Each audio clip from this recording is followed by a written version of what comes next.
Audio Jungle.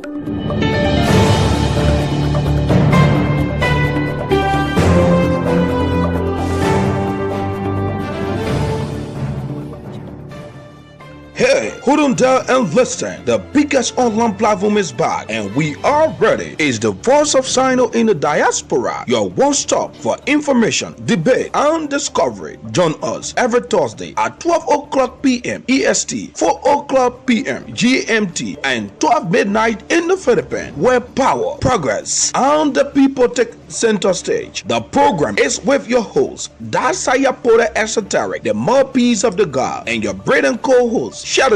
They are bringing the heat, the truth, and the talk every single week with spotlight polls, education, politics, and so much more. Listen and listen very well. The program features deep dives and critical analysis from Patrick Bolu and Prekins. Don't miss out. Catch us live on Facebook and YouTube. Just search Voice of Sinoe in the Diaspora. The program is every Thursday, and you know why? We bring the conversation to you. Voice of Sinoe in the Diaspora, where your voice matters.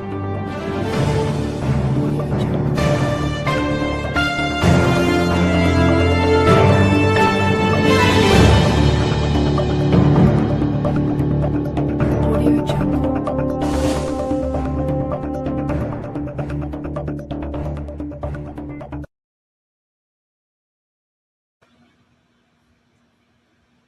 Hey, good morning, everyone. Good morning, good evening, good afternoon. I'm testing my camera here while I wait on Patrick and Parking to come on. But welcome to Voice of Sinoe here in the Diaspora. We are here to bring you all of the happenings from Liberia right in your living room, your kitchen, your workplace, wherever you find yourself. So for the meantime, while we wait, let me play some music here because it is called Voice of Sinoe for a reason, okay? Let's play some music here. Let's see. I am actually testing my technology skill as well. So bear with me. Let's play some music. And how is everyone doing today? So please do share the live. Invite your friend, your family, your cousin, your significant other. But let's listen to some music. Let's see. Quero, no cambia Paulo bem, après Basile. Olá, Blossowi, mon irmão Blossowi, Tiaye, Agnès Polomoa, on bel moins pour. Bien maquillé, c'est nous. Chop, y'a la moqueyo, encore petit pas de Blossowi, Tiaye, Blossowi, Tiaye, y'en dévions, on le Tiaye. Maman bayan moi pour. Every day mana itebenu, every mana itebenu, kena mau. Welcome to Royebe. Bega san design waya.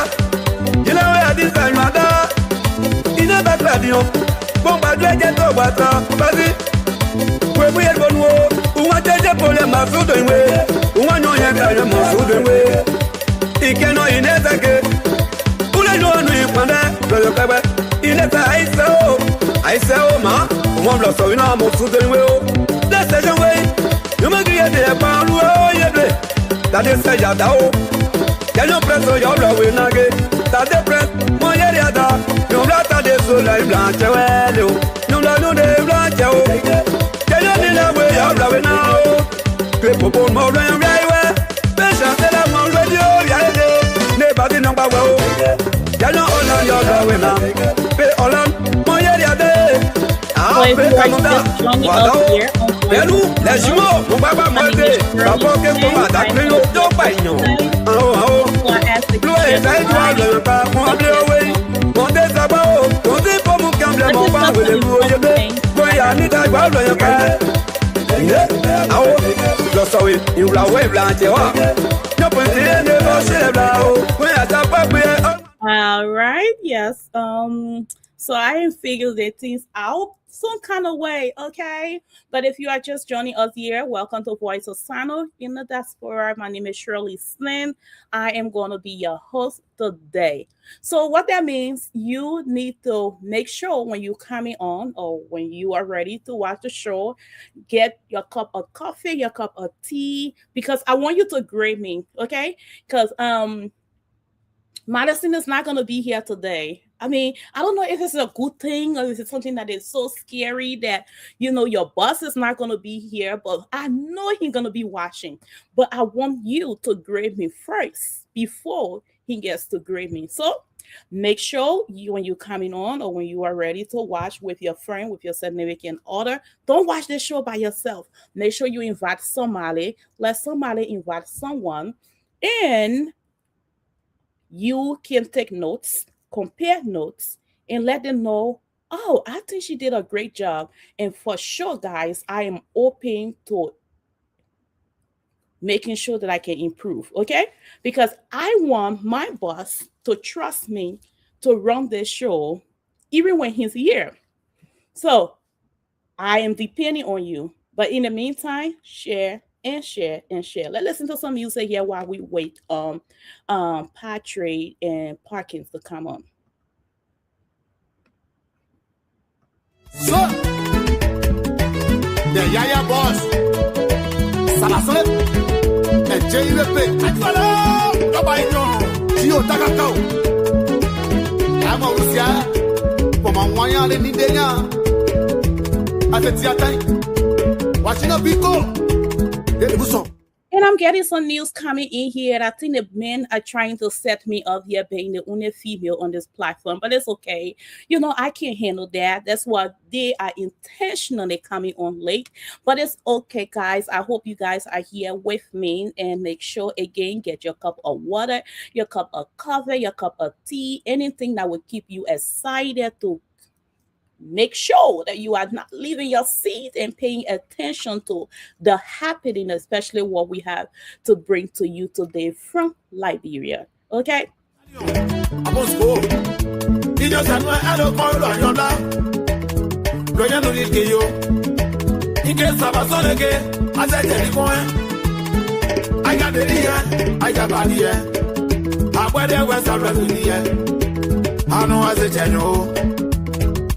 One more thing. I want to defend at Valley, was go. That got the right Sabasole or one be a Mosigo.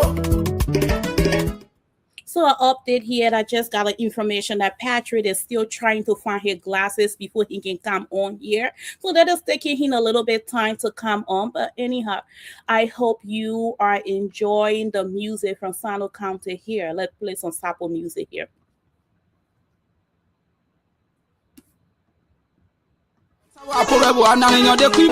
I'm J. Obudu Josh.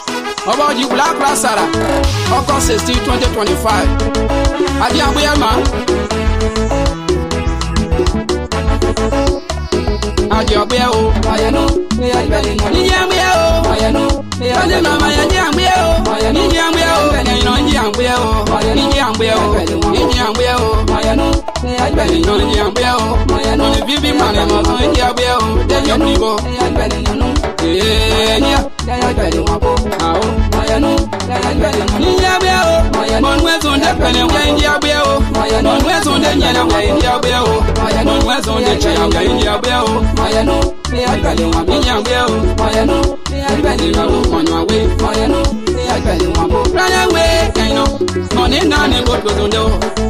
Money already good one on your son. Money none go to the Maya, and the club with the wool. No job they get that on Google. Money on the gates from a big new Google. With your money, we want the wool, BB. India will, my unless you're the way you are. My unless when the chair we are. My no, Yambiao, Mamma, no swim, Yambiao, Mamma, no swim, India, no swim, Yambiao.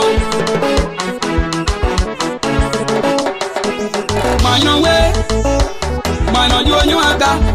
When you say monkey, they man say when you say daddy, they man say daddy. Magic man, you are you. India Bell, Maji Kwanda Sarao, Maji Kwanda Sarao, and then you play one dance, Maji Kwanda Sarao, Maji Kwanda Sarao, maybe Manaji Kwanda Sarao, maybe Manaji Kwanda Sarao, India Bell, Ola Sanu, you are there, Kanu, you are there, but what's all they know you about the Joaku, but what's all they know you about the Joaku. Manu bro yo kwa no no no no. Manu bro yo kwa no no no.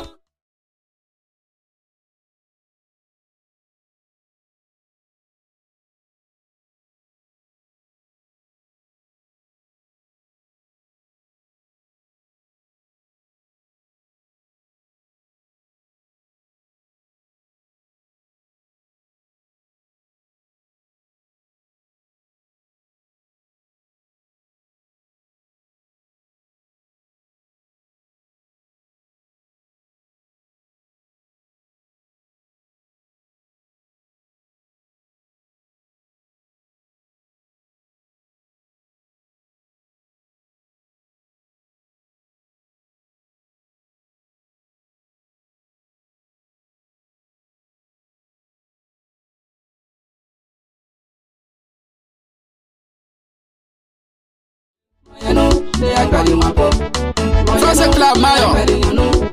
Ah mama. Nji akwe onu ede kwele yale we. Onu ede yin yale we. Esa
Audio Jungle.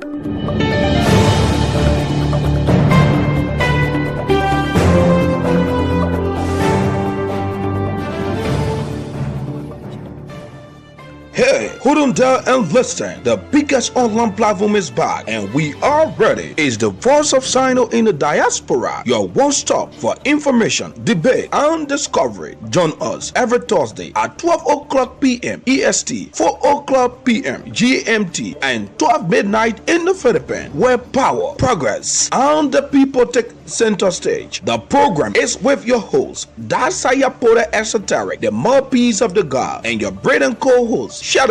They are bringing the heat, the truth, and the talk every single week with spotlight, sports, education, politics, and so much more. Listen and listen very well. The program features deep dives and critical analysis from Patrick Bolu and Prekins Jadia. Don't miss out. Catch us live on Facebook and YouTube. Just search Voice of Sinoe in the Diaspora. The program is every Thursday, and you know why? We bring the conversation to you. Voice of Sinoe in the Diaspora, where your voice matters.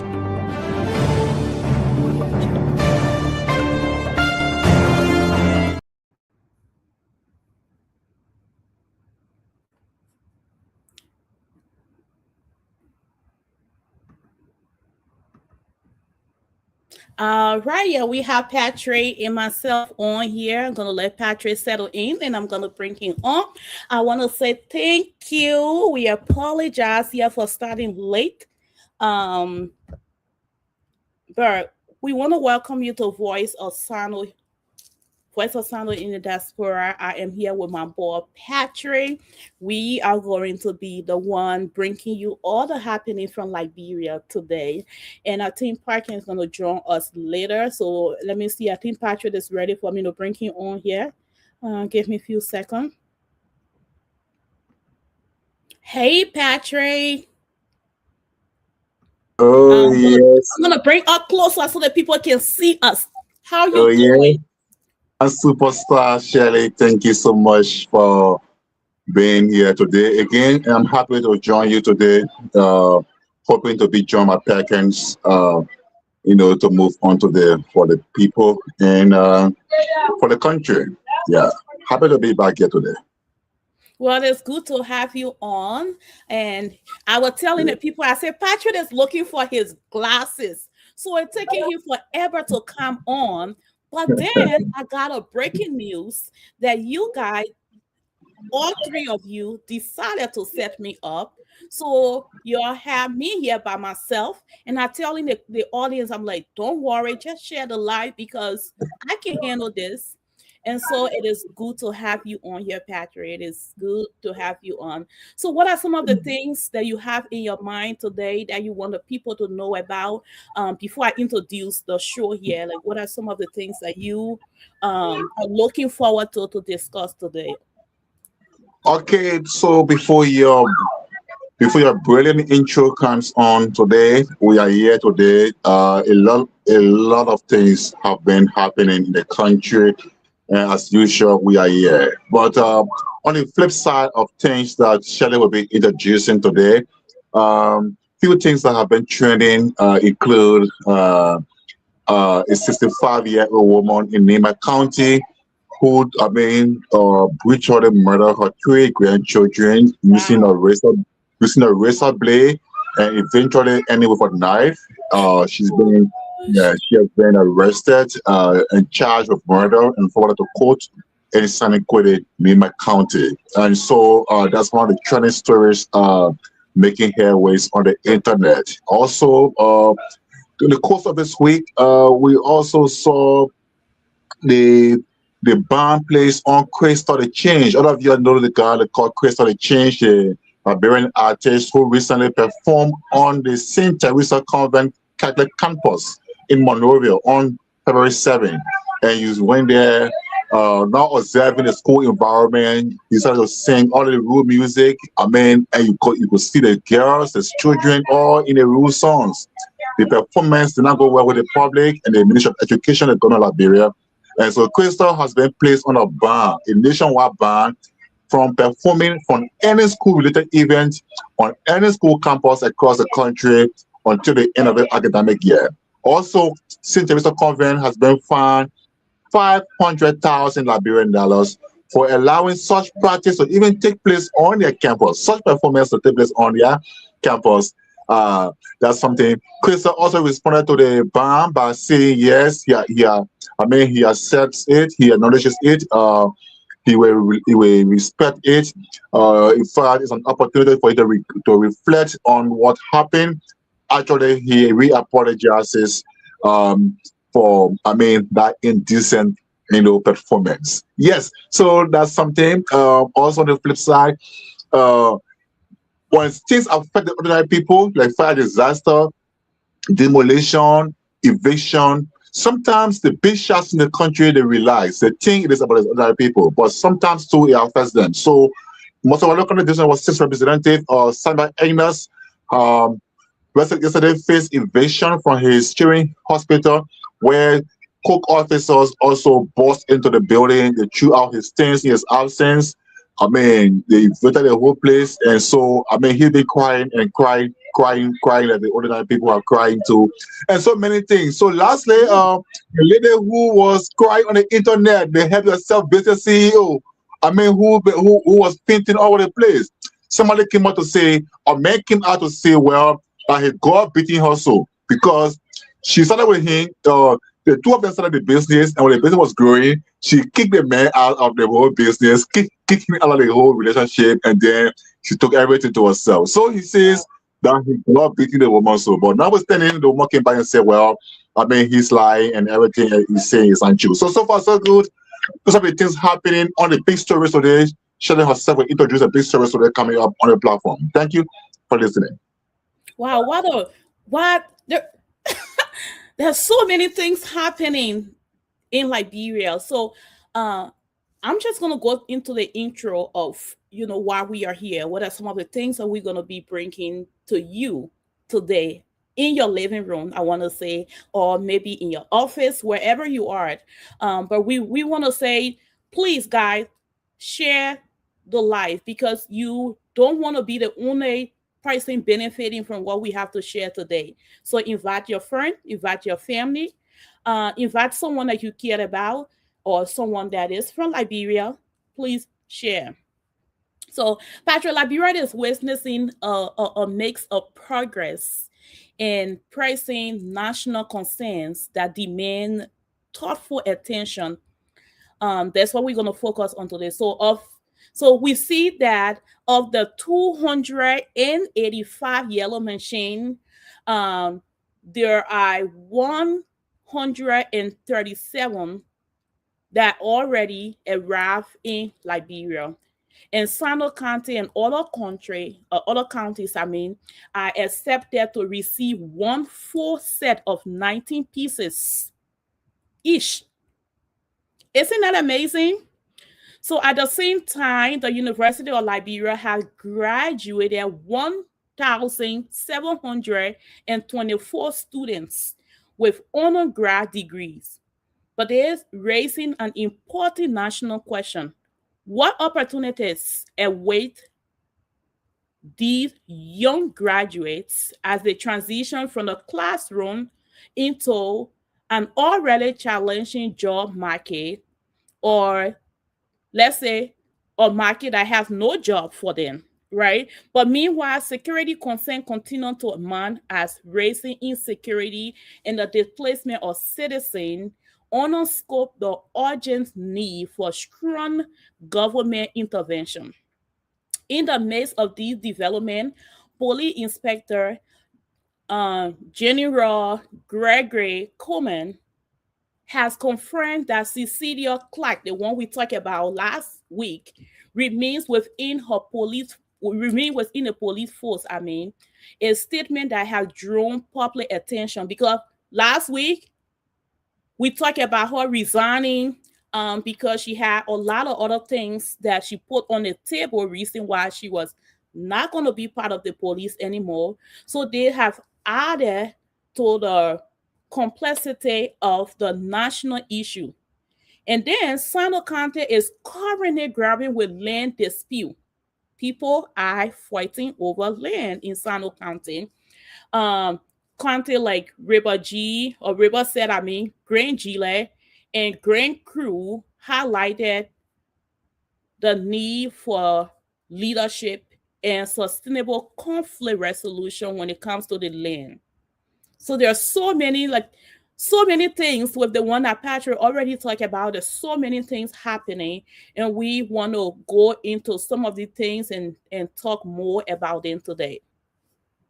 Patrick, do you have anything else to add other than what you have already introduced and the one that we have on our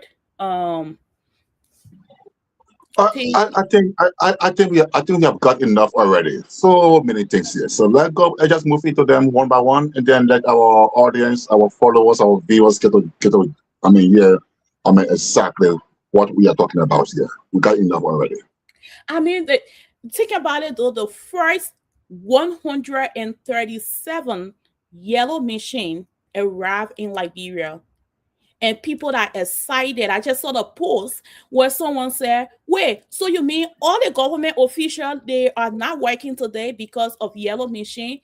But think about it though, that is a huge accomplishment for the UP government. But then before I have you start yet, I just have a question that I want to put in, and then you can let me know your take on this whole yellow machine thing? Are we looking at transformational or just equipment on this place? I mean, good question and very fair analysis. Yeah, good question and very fair analysis from you. But there's a two-way thing. First of all, the euphoria, the celebration, the excitement, and everything points to one thing first. And what it points to is the backwardness of the nation. Yeah, it points to the backwardness of the nation. And the nation is, even though the nation is very old in age, 178 years of age, you know, and then the other machines, I mean, the surplus all over the world. I mean, some countries, you go to the other machines factory, I mean, you say, wow, and you know, but the other machines in other areas, in fact, they are packed as scrap in other places. Okay, so the nation is backward. Leaders in the past did not see the need to innovate, to open up the country, to develop the country, to make the country even as great as the United States of America. So today, the Bouaga administration thought out of the box to say, well, the best way to improve in Liberia is to open up the roads, improve agriculture, and then advance the economy. And to do that, we need yellow machines. But mind you, President Bouaga government is not the first to bring the yellow machines in the country. Before we were born, before I was born, history says that yellow machines stations were built across the country. Like in Sinoe, if you go to Greenville, there used to be a yellow machine station there, public works station. In Below Creek, the headquarters of the Sabo people, you go to Below Creek, there still exists a public works station there, where yellow machines will be parked. So President Bouaga is the first president in the post-era Liberia, post-war era, to say, okay, I will bring 285 machines to the country. Now, each county is going to have 19, but I'm not too sure that it's possible. 19 for each county would not be possible because what would you say that? According to the team, according to Brani Samuka, the head of the yellow machines quality committee, he said Lofa, Bon, Nima, and Grand Kru counties, still 4 counties will have 2 sets. One set comprises of 19 machines. So if you're giving 2 sets each to 4 counties, it means you'll be giving 38 machines to Bon, 38 machines to Grand Kru, 38 machines to Lofa, and 38 machines to Nima counties. The 4 counties will be having 38 machines each. So 38 times 4 are 209. 109. No. 209, rather, sorry. Patrick Murphy is not Murphy today, huh? yeah, Murphy, actually, yeah. 38 times 4 is 209. So you have 11 counties left. 11 counties. That's 19. So 11 counties. If you take 11, if you take the remaining number, 285 minus 209, if 11 counties share the balanced number, it will not be 19 each. Yeah, it will not be 19 each. So what I see here is some counties will receive 19, maybe. It's possible. Sinoe County may receive 19 based on its size and based on its position and its historicity. It might receive 19. Grand Gedeh might receive 19. Maryland might receive 19. Three counties right there. Patrick, not to cut you, or let's assume that the number is even up, where 19 is going into each country. Counted. Do the math and see how much would that be? Would it equal to 285? And then while you're answering that, what is the timeline for the remaining machine? Do you know? Do you have any idea of that? March 20, I'm to March 20. Okay. March 20 is a timeline for the remaining machines. So March 20 will be somewhere around. Okay. So March 20, it will be a few weeks from now. Okay. Right. So yeah. So 285, you move 209 for 4 counties. You have 76 machines. Okay. So let's say 38 times 4. 38 times 4. Okay, I was sorry, like 152 rather.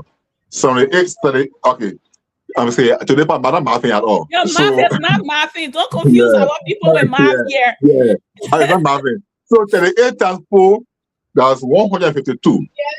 Okay. Okay, 152. 285 minus that. 285 minus 152. All right, you have 133.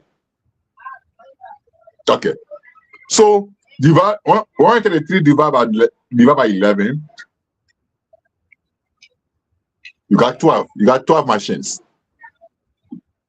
Okay, so 12. So each person will get 12, or each county 12. will get 12. Yeah.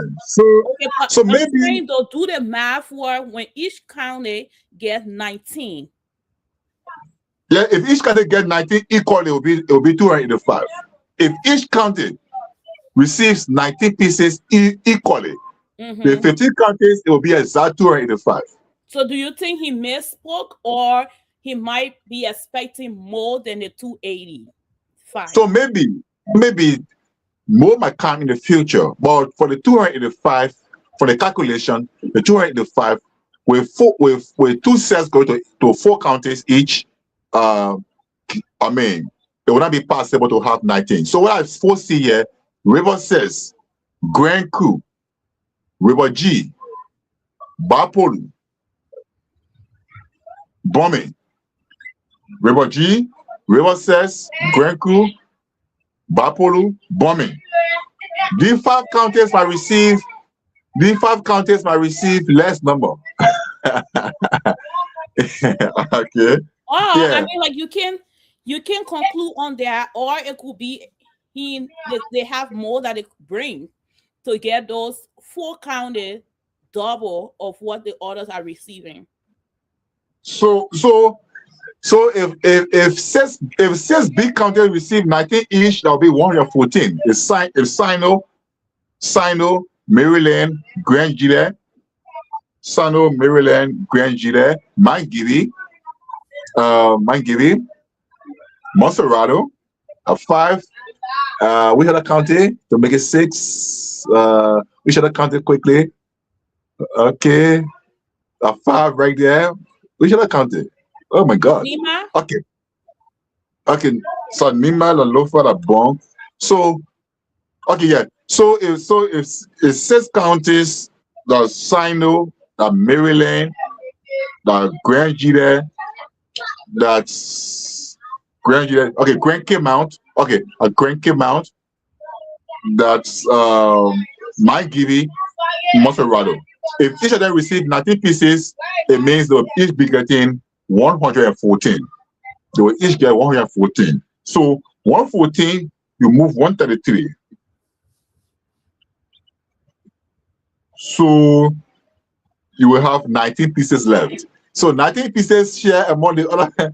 19 pieces share among the other small counties, and maybe the one will have their small share. But we don't know how it will really happen. Whether more machine will come in, or they already got some machine on the ground already, or they have some machines on the ground already. We can't tell. But for the 285 machines, 19 devolved amongst 11 counties. I mean, it would not reach a number. And so I think the government, but today, something symbolic happened today. Okay, what is The it? lawmakers on Capitol Hill,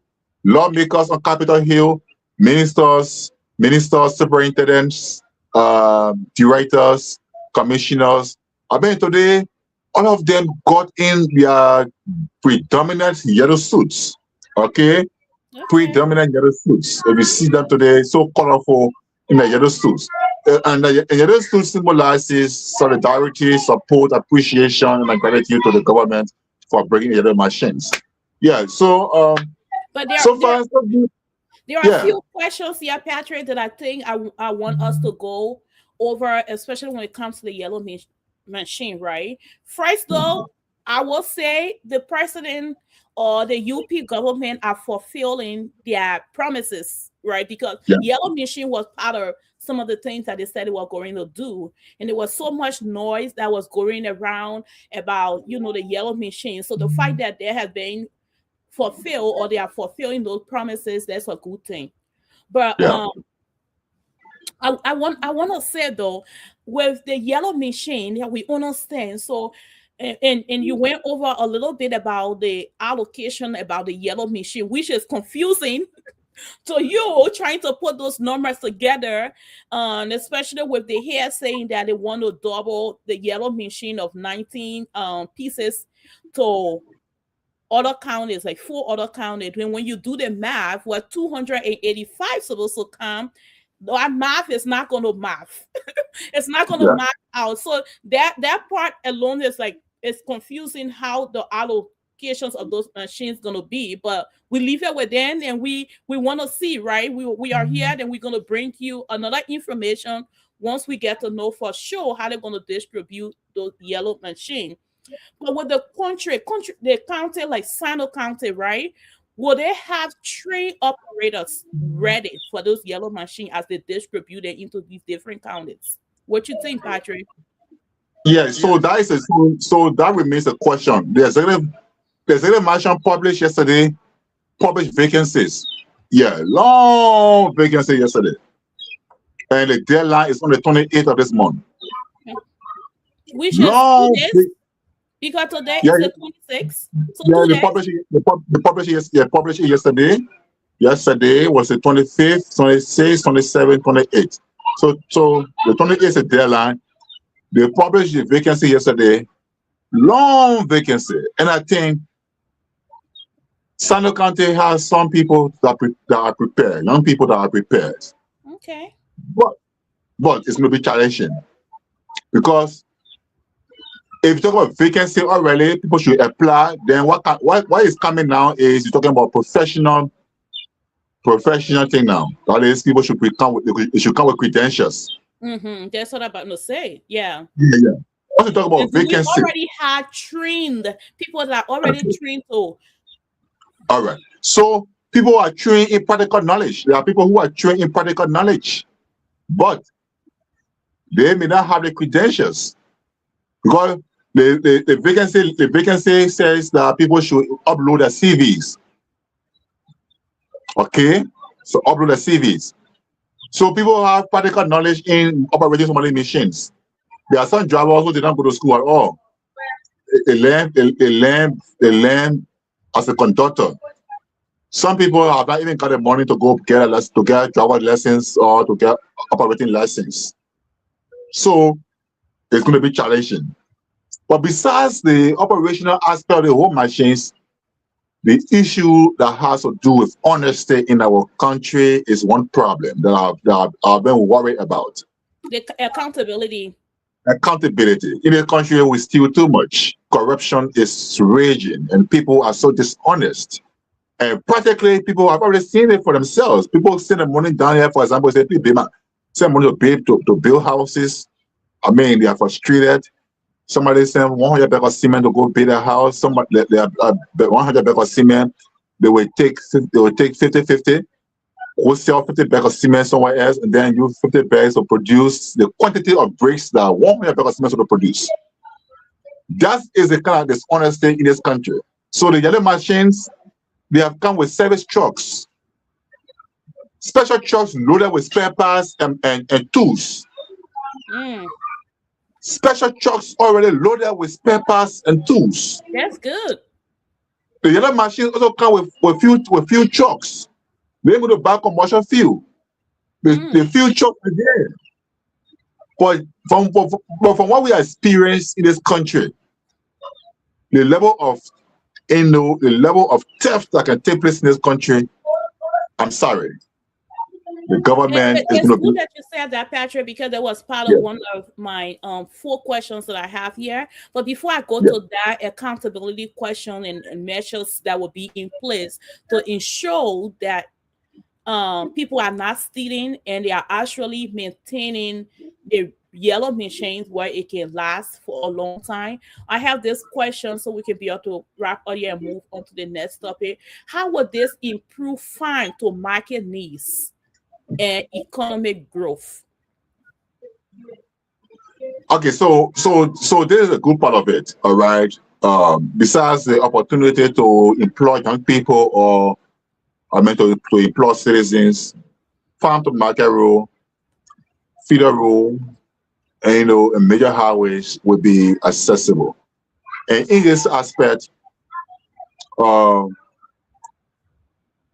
people who live in Pine Town or the people in Wedja that has been inaccessible, the people in Mompo, the people in Bokungilei, the people in Jiripo, the people in Sankwe and Tajo. Now, their farm produce will not rot anymore on the farm. So, one of the things it does is that it affords citizens the opportunity now, okay? Because once the roads are open, bags, even though we don't have taxis running in Greenville and other places, but commercial bikes are all over the place. Once the roads are open, bikes will go there. And if once the roads are open and accessible, it will attract commercial transportation now. Now people being encouraged to take their vehicles to the county. They will take their vehicles there. Their pickers will be going there to go from village to village to collect produce. People can pay and bring their produce to town. So trucks will be going to the county now to on transportation issue. So farm to market road now will be wide open. And the citizens now will take their produce from the farm, they will bring it to Greenville or carry it to the district market center, sell their produce, they will have money, pay their bills for their children, do other things, and agriculture will be booming. Because the way to improving agriculture is to first have good road network. And the way to improving commerce, is to also have good road. Very skyrocketing in Greenville. Anything sold for $10 in Monrovia is sold for $25 in Greenville. The reason is because of the transportation costs on the highway. The time people stay on the highway, sometimes you get stuck in the mud for weeks. So you get angry, maybe you get frustrated, it just compound the whole thing. So a pair of slipper that should cost $500 that you buy $350 in Monrovia, you take it to Greenville and you will sell it $1,500. So $1,500 more $350, the person has almost $1,150 profit. So it will reduce prices, it will reduce hardship, and it will improve goods and services, it will improve agriculture, it will improve education, it will improve healthcare. Because, for instance, you are in the medical field, many days pregnant women get stuck in the mud in ambulances. They can't access the hospital, they can't access the hospitals by referral. So if IG Greenville cannot handle a particular case, for example, you don't have the air system. So the best way, are 2 options you have: Buchanan or Sweju. You have 2 options: allowed to access Buchanan Hospital or to access Sweju. Now, if the roads are good, it will take you only 4 hours from Greenville to Buchanan or 3 hours from Greenville to Sweju. But when the roads are bad, it takes you 24 hours. And if you are bad lucky, the car may be good, But other cars that are stuck in the mud will not give you access to pass easily. And that is the whole difficult. That's the whole difficult part about traveling in the southeast. So with the machines now, the roads will be pliable, they will be maintained, the roads will be upkept, and the roads will be in good shape and good condition. Well, that is a good way to put it because we do need that, right? The yellow machine are there. We don't want it to just be on this place. We want to make sure that we can actually use it and it can actually serve the purpose, the reason why the president and decided to get 137 of it in Liberia. So we are all, our fingers are crossed and we are looking forward to that. But I want to add though that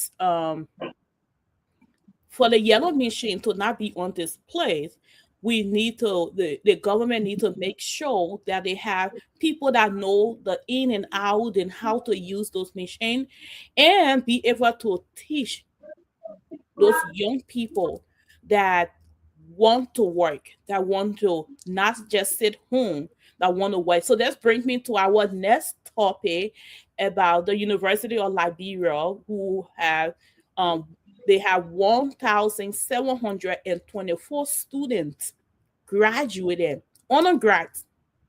First, there is an excitement for those students, their family, their loved one to see your child or your cousin, your nephew graduating with their undergrad. That is an achievement. But here in the US, if someone graduate with their undergrad, you already know they're ready to get into the job market. But as for Liberia, where people with even their master degree are not working, and now we have 1,724 people that are now going to start searching for jobs. But here comes the yellow machine. How can you train those 1,724 people? Because not just physically on the yellow machine, you need to make sure that you have different departments. Because I saw like the job listing that they have like job listing for people in human resources, administrators. They have different positions. So how can we place the 1,724 students that graduated into different places that they can work and be able to their income for their family and themselves? But Patrick, I'll let you to give your take on this 1,724 students that graduated from the University of Liberia. What do you make of it? What do you think? Do you think there's jobs lined up for them? And what are some of the things that they can do to be able to not just sit in school for 4 years and still cannot provide for their family? Yeah, so this is the most concerning issue. Even before the 1,724 students came out yesterday, there's already an estimated 10,000 students who have already graduated in the last between 2023 and 2026. The overall students that have graduated that got degree now, over 10,000 of them. Yes, because every year students are walking out. Every year students are walking out. And not just University of Liberia, because there are other universities that are. Yeah, I'm saying. So you got the Stella Maris. Stella Maris is graduating students every year. EME Zion, EMEU, Tottenham University, Washington University, Stars College, Smart Institute, all the University, all these various universities, including community colleges, across in the various countries. So, an estimated 10,000 plus students, is already out. And, but the thing is, we have to understand one thing. And until the government can understand the situation, things will not improve.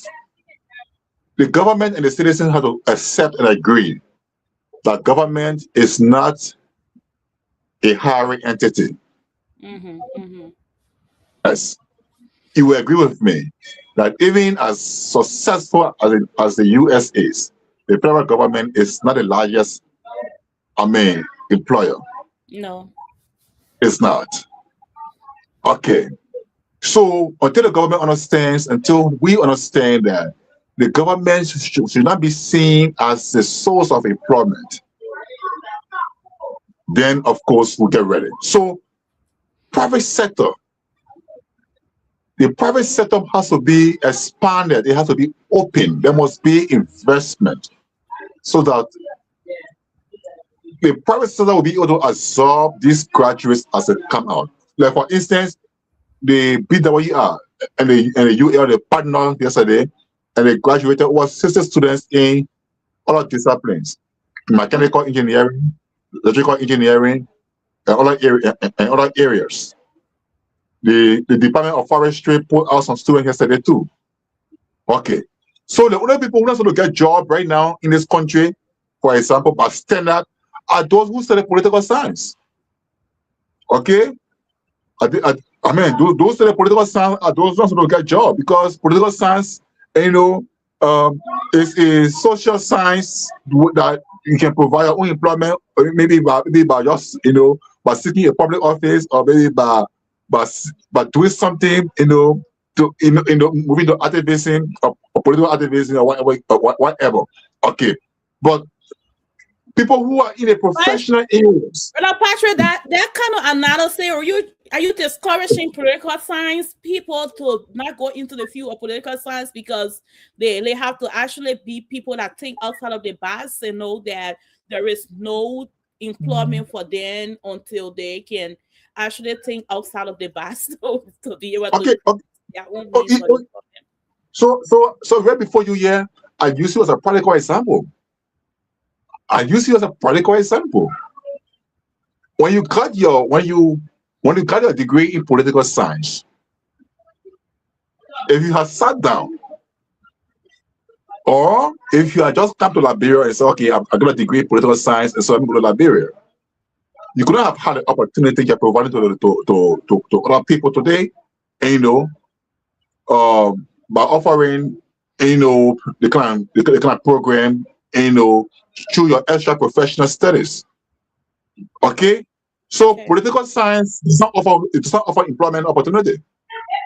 No, and that's why you cleverly look at it in fact. So yeah, even though this one here is for an opportunity in the future where you become superintendent, maybe you become representative, or you become senator, or maybe in the future where you want to hold a public office, maybe that one it helps you right there. But for now, to pay your bills, to pay your mortgages, your mortgages rather, to be able to help other people back home here, to acquire what you want to achieve as a young woman, for your kids, for your family, and for society, he said no. I can't depend on a degree here. I must look somewhere else. And where you have looked is what happened society today. If you don't agree with me, say, Patrick, I don't agree with you.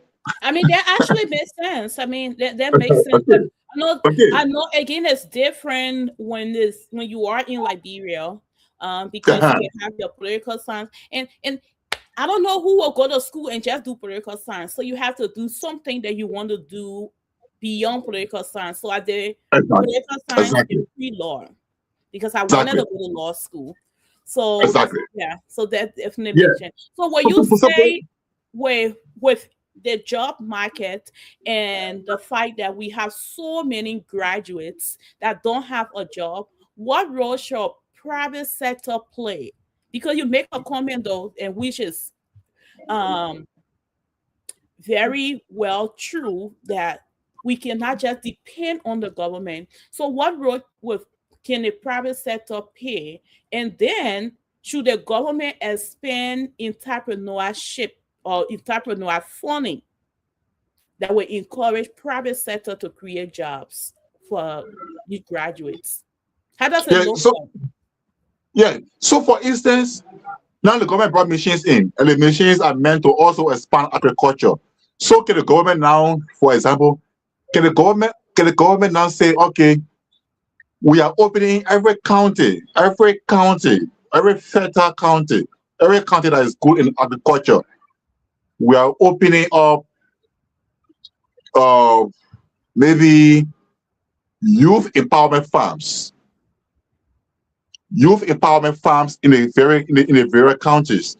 Meaning, in every county, you send the yellow machines there, and you open youth empowerment farms. Some of the people who did agriculture and forestry. Actually, I will let you hold that thought. I want to do breaking news to bring in Prekins here, since he is extremely late, because he needs to give an explanation why he is so late.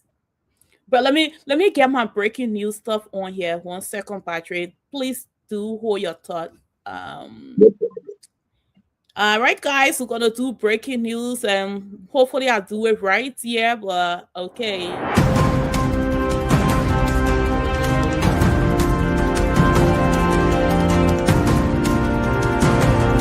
this time, I'd like to bring on Prekins. Breaking on here, and yes, hi, welcome. Hello. Hello. Good morning, guys. The intellectual. He didn't even say no if it's morning or evening. Like, what kind of tabata is that? He doesn't even know if it's morning or it's evening. No, it's morning to us. It's afternoon to Patrick, I'm guessing. Oh yeah, but good being here with you guys. I don't know how to switch you other around. I want to put me in the middle. Okay, there you go. Like my chair. I mean, like, technology is becoming my friend. This is good.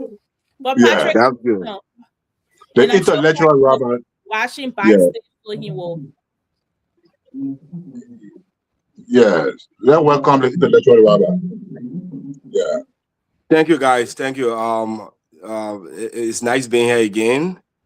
I watched you guys shortly when I was driving back home, and you guys are on point with the talking points, and I'm glad I'm able to make it, even though I came late, but we will be able to take it from here and hope to have a good show for the rest of the time. Thank you. You're welcome, Chief. You're welcome. Thank you. Thank you. Well, Patrick, continue with your finishing about the private sector. Let me let my thought. So, for instance, to bridge a gap in unemployment in the country, the government will say, okay, in the landlocked counties, in the counties where there are no sea, la Lofa, la Nima, la Bon, that's Grand Gedeh, la Riboji, 5, it should be 6, another county, Bapulu. Okay. In the 6 counties where there are no sea, for example, the government will say, okay, we are opening youth empowerment farms.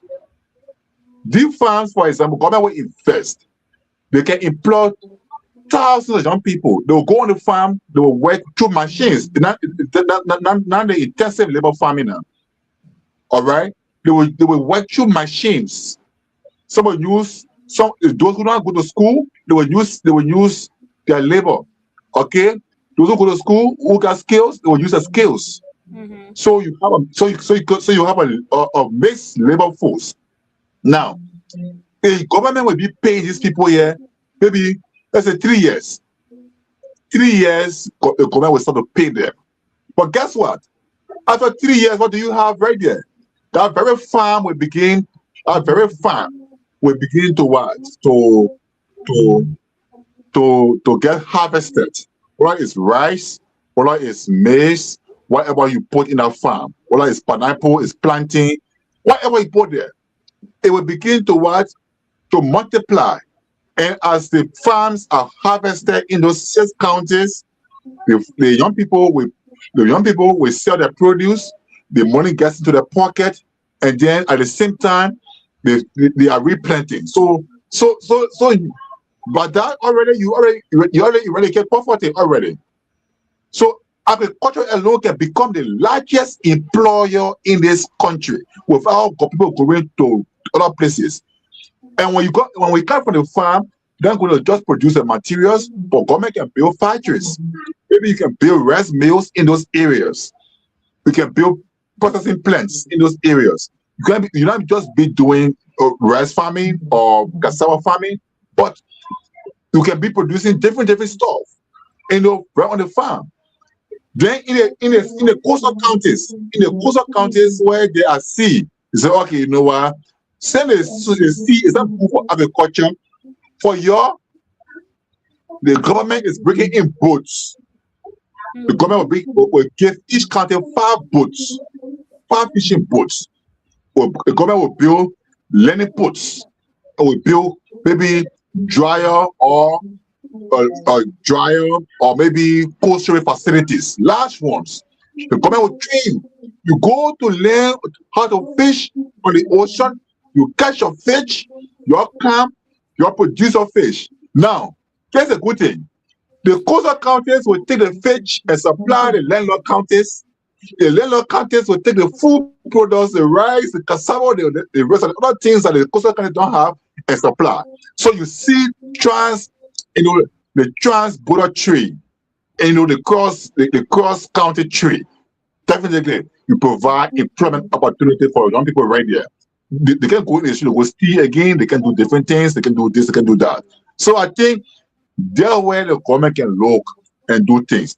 Another area to conclude, the forestry sector.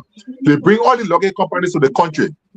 These logging companies come to the country, they cut the logs. Some of the logs are even unwanted logs. If you go to Sincon, if you go to Wedger, if you go to Dartway, if you go to other places in the county, if you see unwanted logs in the forest, you say, wow. Even if you go to the law yard, in the burial log yard, you go to Morriville, you go to Banner, go see law yards, go see abandoned logs. Those are laws that the buyer say they want. The buyer comes to the country, they look at the laws and they don't want it. We don't want it. It has no value in our country. Then they leave it on the ground. Now, the government can also put in place requisition where these logging companies can build modern wool factories. In the modern wool factories, they can train young people. So even if a logging company leaves a particular community, for example, the wool factories remain there. Young people can make furniture of different types, different design. These furniture can be sold, and then money gets into their pocket. That's how government creates employment opportunity again to the private sector. So many ways, but government is not a hiring entity. It should not be seen as only an entity for employment. Government is suffering, and government must reduce the burden by creating the private sector investment, empowering young people in the private sector so that they can have something to hear back. Well, thank you so much. If I like how you lay it out, Patrick, but you focus more on like what the government will do, but what can the private sector, the people that just focusing on government, because all of us here have the ability to create jobs in Liberia, or the people that are in Liberia, they do have the ability to create jobs for the young people. But mostly we look at, there's no job, and focus more on the government. So Prekins, I just want you, as you, getting your point across here on the 1,724 students that graduated from the University of Liberia, which is a great thing to celebrate. But then the question is, or the real question is, what next for the 1,724 students? And before you got on, Patrick, make it clear, which we all know, apart from the University of Liberia having students graduating every year, there are other universities that are graduating students. So we have people that graduated with bachelor degree, master, and they are stuck because they don't have jobs. And mostly in Liberia, they depend on government to provide jobs.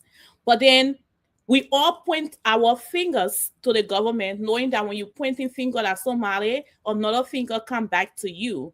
What can the private sector do, or what can all of us do to be able to take that burden off the government and be able to create jobs? And how can the government help in that process? Thank you, Shirley. That's a beautiful question. First of all, I want to say congratulations to all the graduates, undergrads from the University of Liberia and the other university around in Liberia. I want to say a job well done by you guys. Now, we don't want to just have students graduating and then they are stuck on the job market without any income. So that has been our problem for many years. And one of the things I think is the University of Liberia itself, and including other universities in the country, has to prioritize certain studies.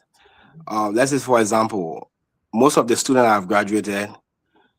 What degree have they earned? In what area are they specialized in right now? If you look across, you'll find out that most of our people are doing accounting.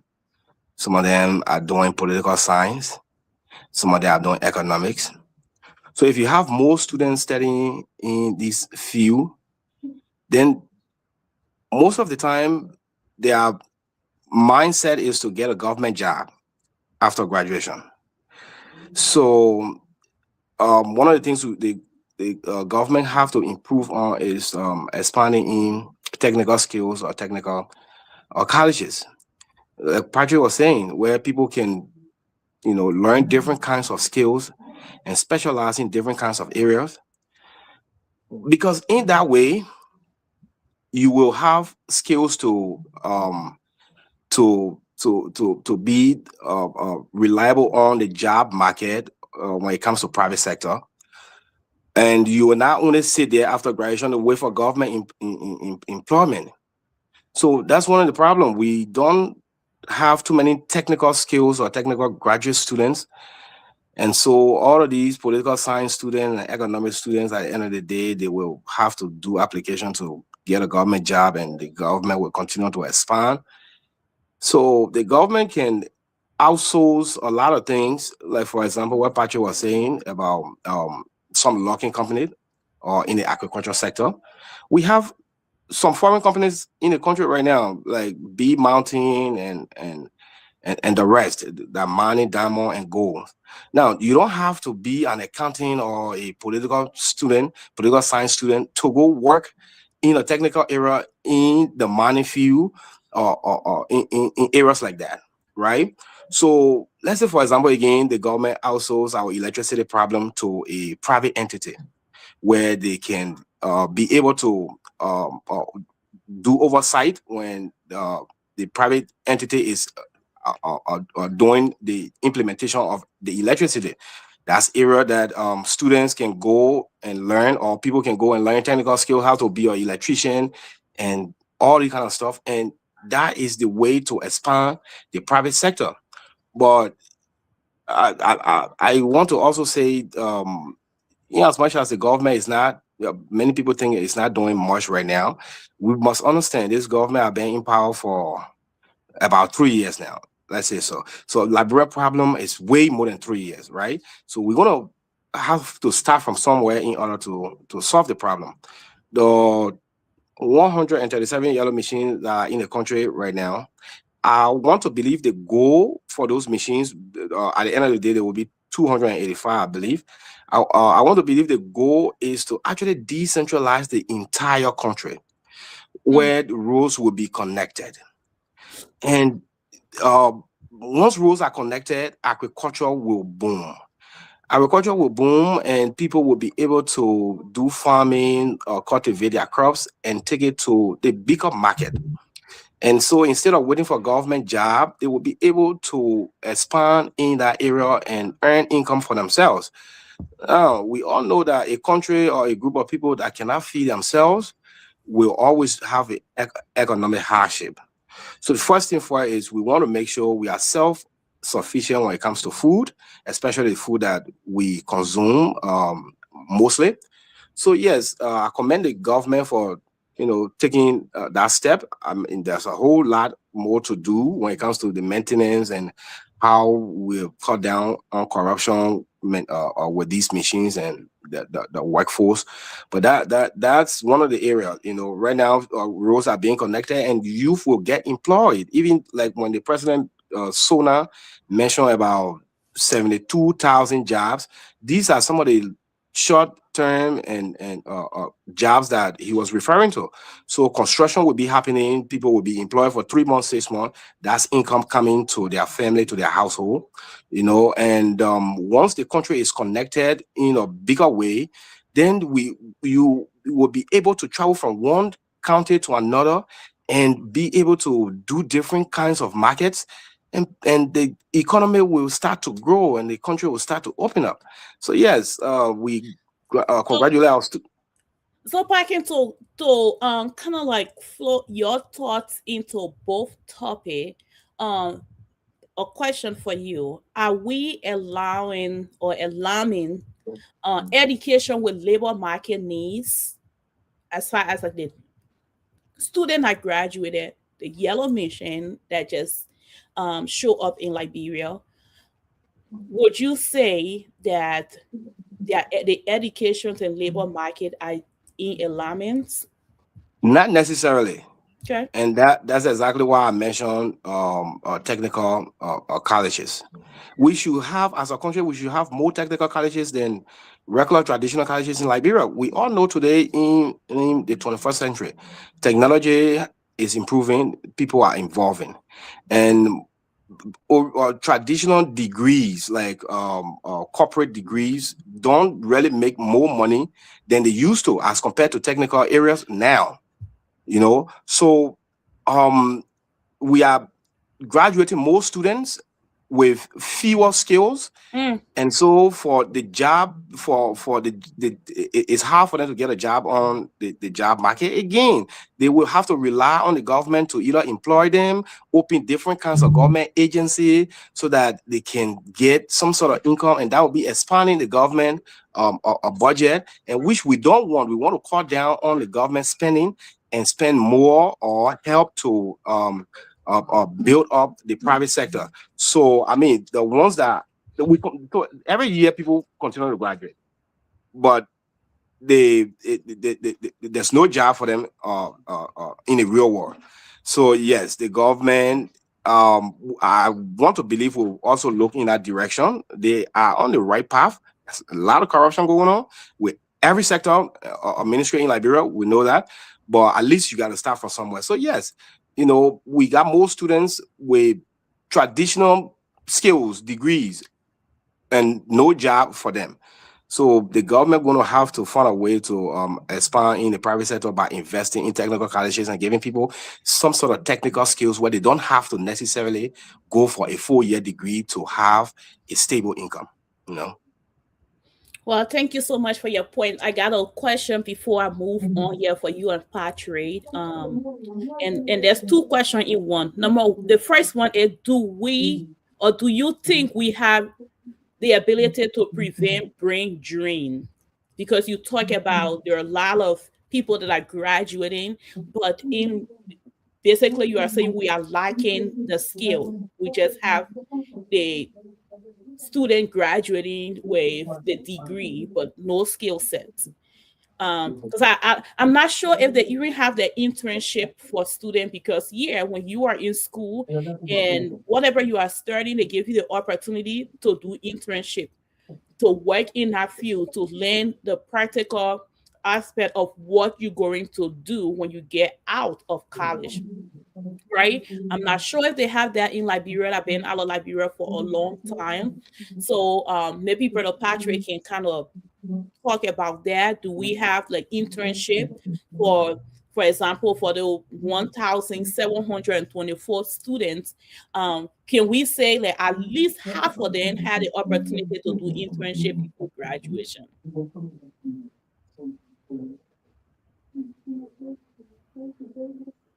Okay, so there is no such thing. There is no such thing at a policy level, at a professional level, at a well-established or a standard level that says or talks about internship program. Okay. Yeah, internship comes in only when people sometimes want to set up political schools. Okay, yeah, want to, yeah, but as a system, as a policy, as a national policy, that when 1,000 students are coming out of college, they already have internship programs to enroll in. Well, they should be in the internship program before they even get out of college. So when they get out of college, now they are, and Prekins, just correct me if you think I'm wrong. They already should be in the internship program. Already graduated from the internship program, where when they get out of college, then they are ready to work in the. So by the time the student has left, has entered his junior stage in college, he should be qualified for internship. Yes, and for internship to his senior and graduation, the stage for full employment and full earning now is ready. No, we don't have that yet. We don't have that. Oh, yeah. If anybody is experiencing it, it is based on your own contact. Your connection, your network. Yeah. Okay. It's based on your own connection. It's based on your own contact. It's based on your own navigation. It is not something that so it's not visible to everyone what they can. It's not visible to everybody. Yes, once you become a junior student, once you enter your junior stage, definitely you have a program to enroll in. No, there is nothing like that. But if you have your personal connection, definitely. So some of the students yesterday who graduated, some of them were already into internship, but that was based on their own personal, connections and navigation in the community and with individuals or government institutions. So that actually brings me to a concern that I want both of you to kind of take time and answer. So can we conclude that we are, and the question is, are we producing, I don't want to conclude on it, are we producing job seekers or job creators? Of course, job seekers. if I just have to count. So then the private sector is lacking, because if we are producing job creators, then we see that there are more things the private sector are doing, and there are more things those kids that are graduating from college, getting their 4 years, or they have the ability because they were able to go through the internship and know exactly what they're doing in their field. They can step out of that and create jobs for other people. Well, so because like Patrick said, we don't have a specific program or internship program in Liberia set up by the government for students in their final year to enroll in and start to learn the physical or the hands-on aspect of what they have learned theoretically, right? So I remember many years ago, I was in a factory. We're working in this factory. I was there for a year and plus, and these two young kids were interning. They came in there, and because I was there a little longer than other guys, so I was responsible to train this intern guy, right? So, just to show him the ropes and what we do and how we do it and stuff like that. And I trained the guy for about 3 weeks.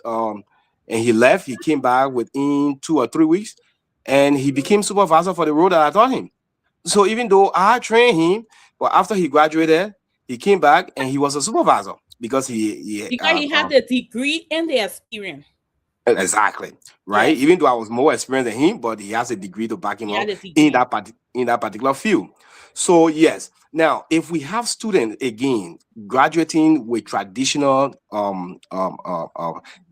degrees, accounting, political science, economics. Okay, where can they apply these stuff? And you can say, okay, now you're about to graduate, so even when you do have an interim program, right? Now you're going to have to align this individual skill set or degree that they have learned from studying to the job that they should be applying. I can't go learn political science and then you take me from there and go make me an economist or something else. So if I'm doing internship, I got to do an internship in that particular field where I studied. Yes. So now you all these political science students, economic students, all the traditional degree students have to do their internship in the field of study, and the only source of employment for that particular field of study is the government. You know, there's no private sector that are hiring on a larger scale for these kinds of skills or degrees. And then we have many other people that have been in the political arena forever that have a lot of experience and been speaker and been this and been that. So if you graduate with those kind of degrees and these people are still playing these roles, you have to be on the back burner because you have people occupying in these positions. So now what happens is the government going to have to find another avenue to expand a budget and create some kind of agency and most of the, just to give you employment. Now most of the agencies now, their responsibility will start to collide. They kind of doing the same thing, but the government is doing that just to give these young graduates some sort of income, and which is not sustainable. So government will continue to be the higher employer in the country until we look into expanding in the private sector. Like we were saying, for example, if you outsource electricity or water and sewer, or even the or agriculture or infrastructure now is solely being taken care of by government. If you have construction companies that are taking these contracts with an agreement that we are going to award you this contract if you are qualified, but in the rules and regulations of the contract, you must be able to employ X and X amount of Liberian. Even when they don't have the skill set, we need you to have a program, or we create a program where they will learn firsthand so that they can get employment and have some sort of income. You have those kinds of agreement with these companies that are taking on the government contract, and that is a way to teach your people or the technical skills and income instead of just waiting for everybody wants to sit down in office with a mobile phone with computer in front of them and drive government around and drive government vehicle and drive taking it around. That is the Liberian way of being employer or having employment, and that is not sustainable. So yes, we're going to have to talk to our government to expand in the private sector. If you go on the university campus in Liberia, the university student, the student body, the student leadership, what do you see them do? The same things that were happening in 19 They sit down on the Palava Hall and speak all kind of big English and all militant, because that is the only thing the government is offering. The University of Liberia itself needs to be decentralized. That university is not producing the quality of education that it should be producing. So you have these youth, they come and make noise, and at the end of the day, the youth leadership or the president of the school, when he may not, government found a position for him, shopping there, then he shut up. Then the next person rise up, does the same thing, found a position. And so for that reason, our economy is stuck. We are not expanding. But now that the government is having this thought of connecting the different counties, through rural connectivity, is going to help to open up a little bit of our economy. Well, thank you so much. I just want to take it off the government for a little bit. Yeah, I do understand everything start with the government, but like I said earlier, all of us have the ability to create jobs. Yes, the government has to open that space to make it safe for private sector to go in and create jobs for these young people. Because if we depend on the government to do so, they can't have jobs for all of the young people in Sinoe County. They won't have jobs for all of the young people in Nima County. So opening that means in a safe space for private sector to go in, especially people in the diaspora, to go and create jobs for the young people would definitely help our economy. Yes, and in addition, before we move on, so there are few key things that even a private company will take into consideration before they want to invest into your country. Security is number one. They want to make sure they come in this country and the rule of law is strong, where if anybody try to, dupe them out of money or bring a scam to them, they can look up to the security forces to get involved, and so that they cannot lose their investment. So your country have to be secured, security-wise.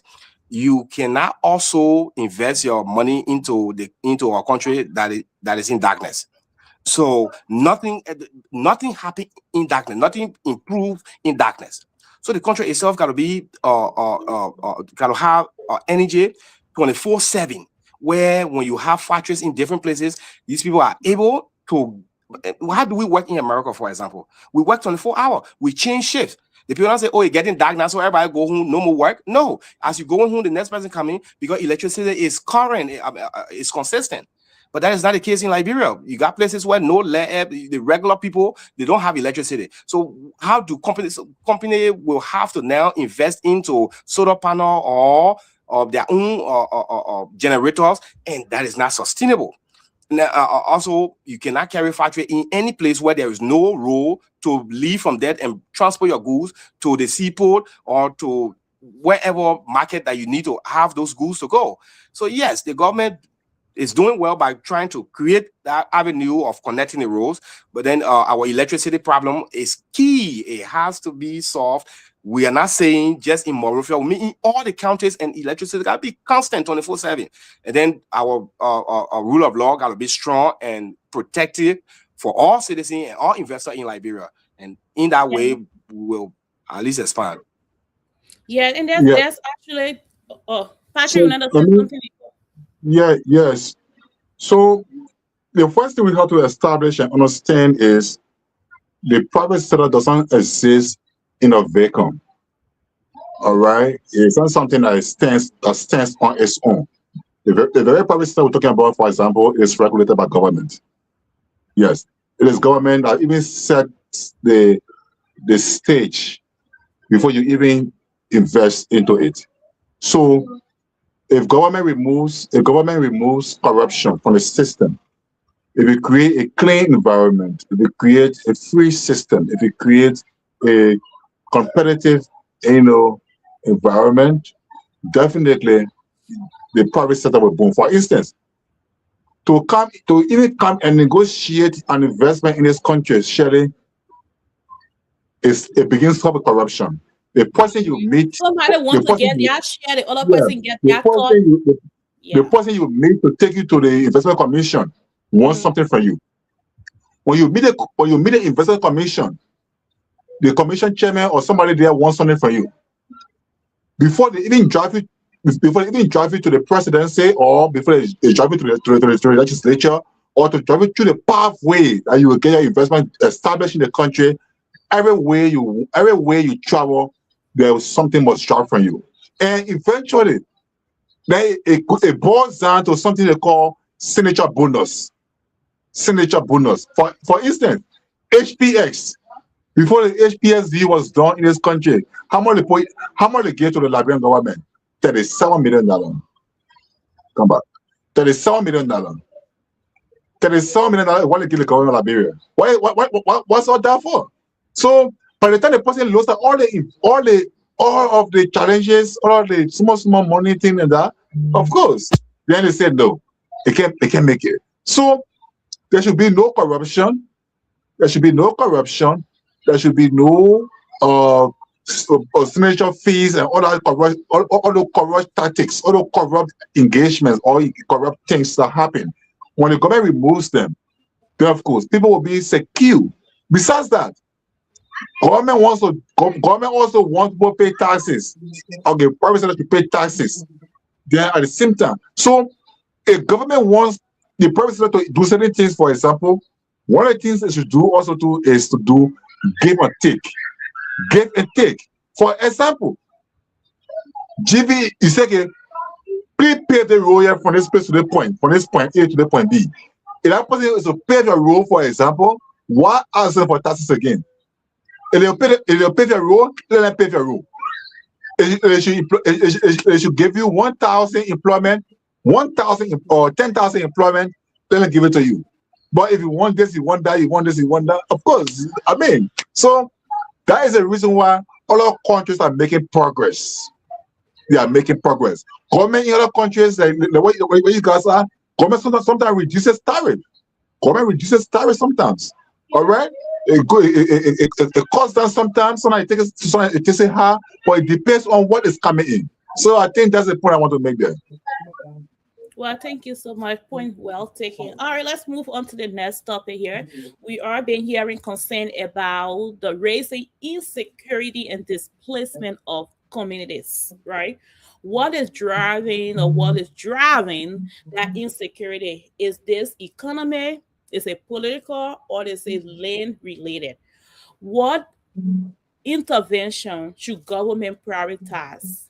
And also, are local leaders doing enough? I want to hear from you.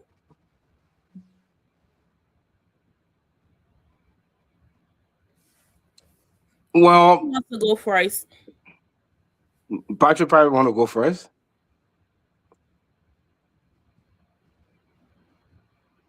Go. He wants you to go first, Prekins. Oh, okay. Mm-hmm. Yeah, so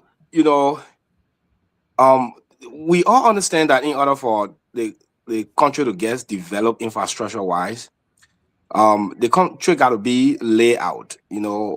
For example, I mean, we usually compare ourselves to America or the Western world, but yes, that's a good thing, because most of our things that we do in Liberia, or even our constitution, is solely based on the American Constitution. So when we're making comparisons, sometimes we come straight to America, and besides that, we live in America. We have experienced what it means to live in a modern society, and so that's why we always compare Liberia to America, even though we are not in the same field, right? But in order to develop Liberia, we're going to have to live just outside. We have to live outside of Monrovia. Now, after the war, because there's no roads to lead to anywhere, and the economy is stagnant, so people move to Monrovia to find jobs, to be able to sell some markets, to have income and send their children to school. Because even in the interior, there is no schools there, so everybody moved into Monrovia. Now we have people moving to Monrovia. Everybody building their own houses, Zinran houses, whatever houses, anyhow, anywhere they find land or they buy land, they build their house, right? In America, yeah, you have a residential area and industrial area. You don't go buy land to an industrial site and go build a house there. No, there's demarcation between these things where how you're supposed to build your house. That is not the case in Liberia. So now what you find out, we found houses are on a lot of alleyways, according to some of the information we heard. So in order for government to construct a road, from one end to another, these houses that are in the way or are in the alleyway need to be out of the place. Now, we understand some of these people are living on other people's land, right? So when they go to court and the court give them the authority to remove the individual from on their land, they can go ahead and do that. But also, it's not just individual. I read a story, I think 2 days ago, where it was some company had something going on along the road, and the government had to come to an agreement with them to get rid of their infrastructure. So it's not just the individual. Now, what the government can do to help the citizen, knowing that the country, the economy is bad, and so you cannot just demolish people's houses and then you increase the homelessness in the country. So the government can probably, sit down and come with a plan where the government of Liberia has a lot of land, as I learned, Coastalville and all these other places, Kakata and all these other places. Government have a lot of lands there. So the labor ministry, if they are responsible for that, you can get, or the land authority can get in touch, give them the responsibility or the authority to get in touch with the people whose houses will be demolished. I know these people. You got to be able to know how many houses are along the way or in the alleyway that you're going to break down. You can bring these people to the table and let them know, listen, this is government land or this is somebody else's land, and development is about to pass through this place, so you cannot live here, you got to evacuate. So if you have somewhere else to go, you can go there, or the government has a free land in one of these counties somewhere along the highway. The government will take who the citizens are that are willing to move in that particular location. We will invest in some kind of temporary infrastructure for you guys to be there in the meantime. Maybe we'll compensate you so that you can get on your feet, and see if that will help, because that will help to even reduce the population in Monrovia. And now that you are doing the road connectivity, that also will make them to know that, okay, you don't have to be in Monrovia to survive or to have a job or to do market. You can live any part of the country or any part of the county and still be able to have access to market, have access to good road, and live a better life. So yes, the idea of just kicking the people out and breaking their houses down because they're on their land or because they build on government property is sad, because you're not helping the situation. We want development, don't get us wrong, and everybody will not be satisfied. But at the same time too, you have to take into consideration the humanitarian aspect of what you're doing. We have Zocos then that are passing around and stealing and killing each other in Monrovia. A lot of people becoming homeless. It just add on that chaotic situation in Monrovia as a whole. So government can put their foot down and actually try to reduce the population in Monrovia, give some of their land to these people outside of Monrovia, give them an opportunity. If you say no, then now that you say no, that means you find a way or a means to go somewhere else and live in Monrovia. But the idea of just breaking houses down with no communication with these people that have been there for so long, it's not good. It's bad, and we understand the government is constrained financially, but at the same time, these are your citizens. You cannot just let them be homeless because you are developing the country. It's good for development, but at the same time, the citizens' life matter. If all the people become homeless and become so-called, then who you developing the country for now? So government got to do better. So Prekins, will you agree that the citizen themselves should be held accountable too? And if yes or no, how can communities partners with security force? Well, yes, to understand the citizens themselves should be responsible too, because especially the way that we live in Monrovia. One of the things when I talk to some my friends, so now we say being poor does not equate to dirtiness. So, but people have this mindset where because they are poor, they don't have the means to live. So even this small money that they get when they buy their own food, the garbage they get, put it on the street and get put everywhere. Just because your house is not a mansion does not mean you got to live in a house in dirt, right?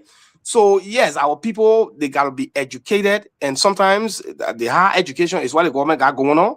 But on the larger scales, the government have to find a solution where you can tell these people that the government is offering people so and so to move outside of Monrovia or to move in the other county, so that you can get involved into different kinds of things, agriculture and whatsoever. But right now, as it is, it's mainly the government fault, because the government cannot just break houses down and leave the people homeless. Now, when it comes to community organizations, it's kind of the same, right? If they can rally themselves and meet government officials that are responsible in this particular area and have a conversation with them that, hey, we just learned our community will be undergoing demolition. So we got so and so. Okay, we got from 10 to 25, for example, houses that are about to be demolished. So what can government do to help these people economically? If you can, whatever you can come up with, or any land is available somewhere that these people can go and begin a new life. Yeah, so in that way, the community organizations can engage the government and have that conversation too. But the government gonna have to at least find a better way of demolizing the people houses. Sorry for the English. when I'm speaking cry, I don't make mistake, but for some reason, English, yeah. I knew that was coming. Let's see. Yeah. Patrick take on this topic. They Patrick, want we don't want this man to speak English yet on this platform, okay? Because the header of the spot pricing of the gore. And I just want to acknowledge that we missed the spot pricing of the gore, and sitting in his seat right now, I can't even fit in the seat. I mean, I'm like squeezed up in the seat. So you are doing a great job, though. I doing a great job. Here, but he gave me blessings this morning, so I'm good. But yeah, Patrick, let's hear from you. Prekins is so blessed. He's so lucky today. The spokesman of the ancestors and elders is now on the show today. Right. I know. Yeah. So yes, that is my take on the whole issue of demolition and reclamation. So the first thing we have to establish here is it is not the fault of the people for the illegal occupation of government properties or properties of other people. It is not their fault. Look, the government has to be humane enough. The government has to be very cautious enough to understand the root cause of the illegal occupation or the encroachment on other people's properties. And when the government understands exactly what is largely responsible, the government can mitigate the situation as easily as possible. And what's the problem? It's 23 years. It's 23 years now since the end of the Civil War. It's 23 years. And people should not forget that it took 14 years to destroy a whole generation, destroy a whole country, to bring it down to ashes in 14 years. People should not expect that it would take less than 50 years to recover from the ashes of the war or the effect or the impact of the war. And that one sad mistake people make here. That it took us 14 years to destroy the country and destroy a whole human race. Will not take us 14 years to recover, to rebuild, to reclaim. So even it would take more than 50 years. So the people who illegally occupy government's properties or who encroach on other people's land, they simply found safe haven. They didn't do it intentionally. They simply found safe haven when the war ended. Look, I tell you, when the war came in 2003, in fact, I put my sisters on the car to come to Monrovia, and I advised my father that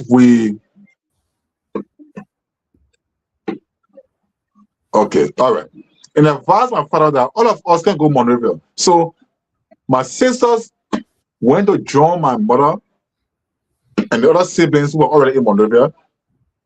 And then my father and myself, we left in Greenville and ran into the forest. We ran into the bush instead of coming to Monrovia. So you see right there. So when the war came, especially the 2003 war, when it got intensified, people did not seek refuge in the forest. Everybody did not go into the bush. Instead, they had two options. Some ran across the border and some ran to Monrovia. Yes, because people did not know. Some people did not understand that the nature of model, or let's say war. War is war. Rebel are rebel. And you cannot take risks. You cannot assume that particular group of rebel come in, they will not kill you or they will not harm you. So rebel are rebel. So people cross the border and some went to Monrovia. A bulk of the people from across the southeastern region, and those even dislodged by law forces from the lower end, those from the lower end, from the Bond County, Nima County, bombing Grand Kru, they too, some of them ran into across the border and some to ran to Monrovia. So Monrovia became the refuge point of everybody. Mm-hmm. Yeah. Yes, Monrovia became a refuge point of everybody. Now, in Monrovia, people sought refuge at barracks. People sought refuge at government abandoned properties. People sought refuge at different places. Other citizens that ran across the border eventually found themselves in Europe, in America, in Asia, and their properties too were left on the ground. People also sought refuge in those places. Okay. And it is wise enough to say, where you found peace, where you settle, and you found peace, you also found a home. Okay. So basically, you are saying, I mean, like, just to let you conclude your point here, that the government are fully responsible. Yeah. The government responsible for all the chaos and mess. For instance, they know very well what the whole factor. The second point I want to stress to move forward is Liberia. Before the war, Liberia's illiteracy rate was 90%. Yes, only 10% of the people in this country, could reason. Only 10%, and that's why the war was brutal. That was the reason why the war was brutal. For instance, ask people. I think Prekins has gone to the Ivory Coast before, or other places. Some of you have traveled before. They said the war that fought in Ivory Coast in 2011. The Laurent Gbagbo and Alassane Ouattara war. People who live in the Ivory Coast, our witnesses say not a single tent was burned. And not a single property was looted from Ivory Coast to bring to Liberia or to send to Guinea. In Liberia, all the assets, the copper wire, the hair pumps, the air conditioner, the yellow machines, everything that was seized by rebel forces at the various ports, in various counties, everything ended up across the border in Ivory Coast, in Guinea. The law rebel group, they took all the materials to Guinea. The Mure rebel group took all the materials to Ivory Coast. Burning towns and villages. So people are displaced. So the thing the government should understand here, first of all, is Liberia still faces a huge literacy deficit. The population here, the people here in this country, they can't read and write. The people are not educated. They don't even know what is legality and illegality. They don't even know what is law. They don't even know their rights from their wrong. The people are so traumatized. You imagine you have your own mansion, your own property is destroyed. You find yourself in another area and you occupy somebody. Look, I tell you for free. One of the things that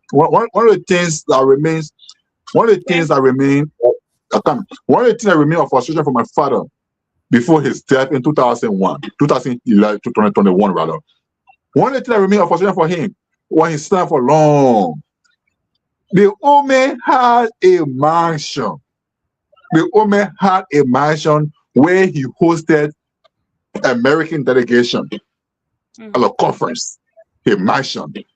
When they look at people to host the Americans who came for the church conference in Greenville, his mansion in Farmersville, his house, was qualified. to host the American delegation. When the war ended, we found ourselves in a mud house. Yeah. When the war ended, we found ourselves in a mud house. That mud house, we changed the concrete today, we call it home. The mansion our father had was breaking down. We found ourselves in different communities. We can't rebuild a mansion. Well, we found ourselves in different community in a mud house. We lived in that mud house for over 10 years.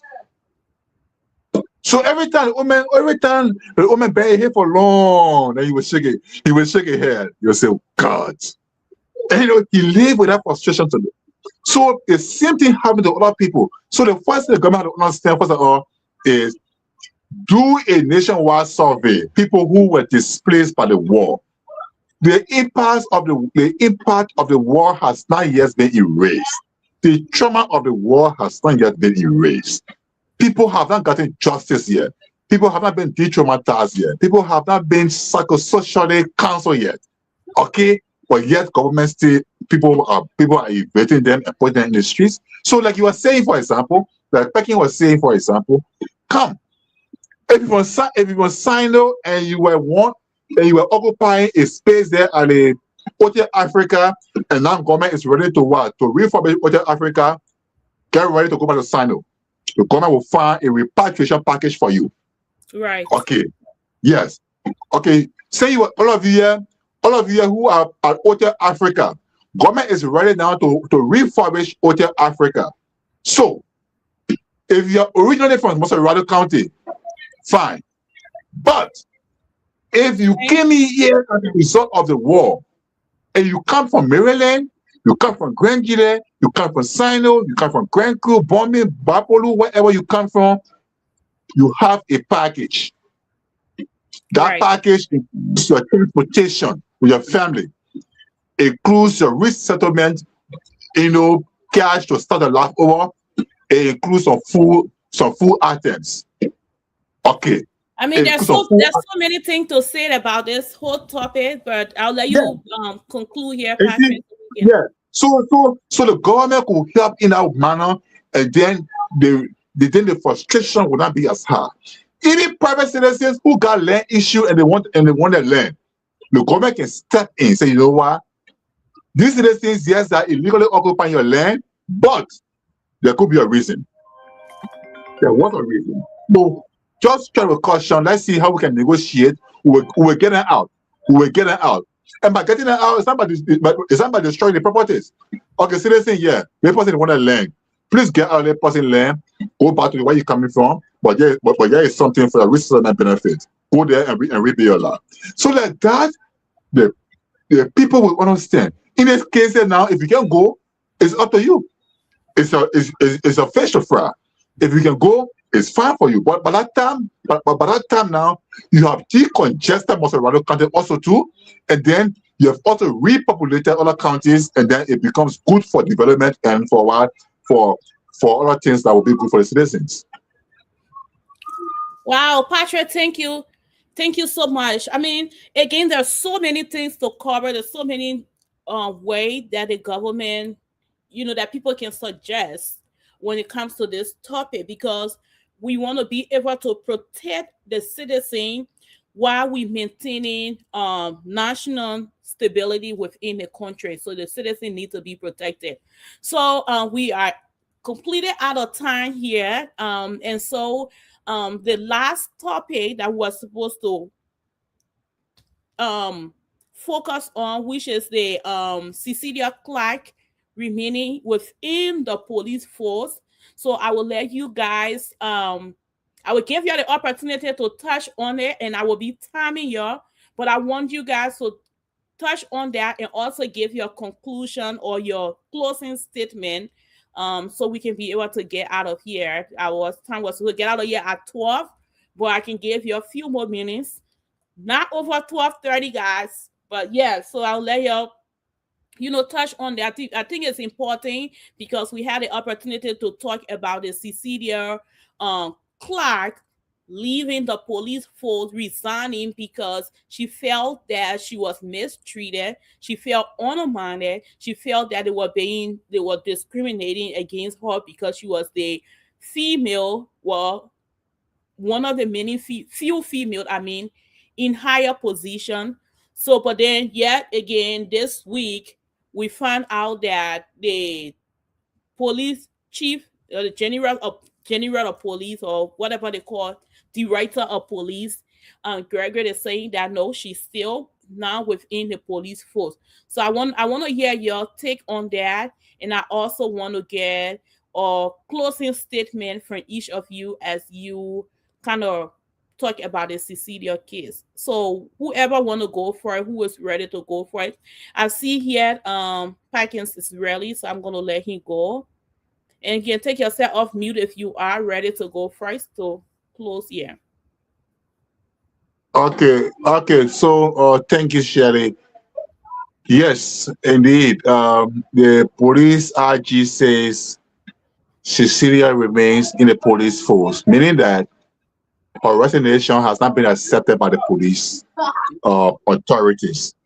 There are set procedures. He said, according to the IG, the police force is not a place you can just jump out based on your own right or your own volition. No, there are set procedures and protocols, because in the first place, you do not become police officer on your own volition. You do not become police officer at your own desire, at your own expense, or at your own, undertaking. You express a desire to become police officer, and the government invested.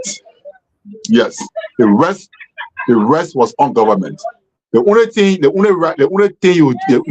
contributed to become a police officer, one, your desire, and two, your physical fitness to meet all the courses or all the requirements.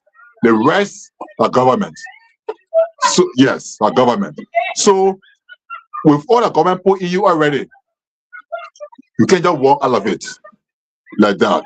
You must follow the procedures and the requirements, which you sign up to before your commissioning, before your graduation from the academy. You sign up to certain things. So those things must be followed before your resume can be accepted. And so the IG is saying, based on the conditions, Cecelia is a farm officer. If the issue she raised perhaps can be looked at again. Maybe they can say sorry to her, for example, if they really offended her, and pour in another department, and where she can feel comfortable if she doesn't want to go to the protocol department. But she remains in the police force, and that's it. So I think she can understand that too, because all we agreed that she missed a step. Yeah, she all reacted. And of course, I agree with the IG that she remains in the police force, and she must follow the procedure, and she wants to resign still. But she can accept another position or another promotion and remain in the force. Yeah, so on that, I want to say again, thanks to the government of Liberia, President Joseph Boyka. I'm so happy, I'm so fond of him, I'm so very grateful to his vision. I mean, he walking in the shoes of President William R. Talbot. Yes, indeed. So Liberia is lifting. Liberia is opening up. Liberia is expanding. And I appreciate his vision for transformation. Congratulations, President Walker. And we appreciate everything. Even if somebody comes to gets 5, Granger gets 5, Maryland gets 5, whatever number they get is something that we appreciate. Thank you so kindly. On the issue of the next thing we talked about was the graduation of 1,200 students, or 700 plus students. It's my expectation that the degree will create job for me personally. Like the degree will create at least one job each, and the degree, if that happens, I mean, you got 3,000 plus jobs. But even if one degree creates 2 jobs, you get 5,000 plus jobs. But notwithstanding, the UL graduated job seekers. And it's not a fault that they are job seekers. It is government's fault that government has not been able to provide the opportunity that will expand private sector investment or create conditions that will attract foreign direct investment. Okay, So government has the ball, government has the key to providing job opportunities. Government can do it in itself, but government can partner with the private sector to create the opportunities that create jobs for young people. Not just jobs. Some people don't need jobs. Some people need study opportunities. All right, opportunities that send young people abroad to study. Before the Civil War, it was said that one lawmaker at that time used to have an opportunity to send, I think, 2 persons abroad every year to the UN embassy. Government can bring that program back. They can bring that program back every year, send 2, 3, 4, 5 persons from each country to overseas to study. When they come back, they go contribute to the country in the development. So I appreciate so congratulations to the graduates. One boy from Mapo, the genius, Jeremy Nyimpa. Yes, Jeremy Nyimpa. The two boys are twins, Jeremy Nyimpa and Jared Nyimpa. Yes, the boys are twins of Jaras Nyimpa and Cecelia Nyimpa. And from Kebastan. Is it Kebastan or somewhere? Yeah, or Papin in Mapo. Those children from childhood to yesterday prove, their dominance in excellence. I taught them. When I was teaching or in the classroom, I taught them, and those guys were so amazing, and they still continue to prove it. Graduating with honor. I'm so proud of them. I want to say congratulations to Jeremy Nyimpa. His brother could not make it this year because of fever. Next year, I hope to see Jerry coming out too. I'm very proud of you guys. Cornelius Chamber, congratulations too. And all those who graduated yesterday, I want to say congratulations. On the issue of demolition, again, I want to say it's government's fault that this is happening. Government should understand that the Civil War, it took 14 years to traumatize people. The people where the government was giving money, well, they use the money for the intended purpose by the UN to demobilize people, to de-traumatize people, and rehabilitate people, from the Civil War. Well, they didn't do it. We can't tell, but we still know that the people in Liberia, they are still traumatized. They still not found a way out yet, and the arches of the war, the impact of the war, still affects them. You can't keep reminding them of the past. Some of them today they are occupying people's land because they lost all their properties. When you take them, when you infect them, you bring them down again because the war brought them down before. You remind them of the past, and then it sends them into the early graves. Try with caution, government, and make sure that the people are given some due process or some compensation. Lastly, I want to remind you that April 11 is ticking on the clock. Don't forget, Fargo, North Dakota is the place to be. The inauguration of President William Manning and Minister Olivia Soa.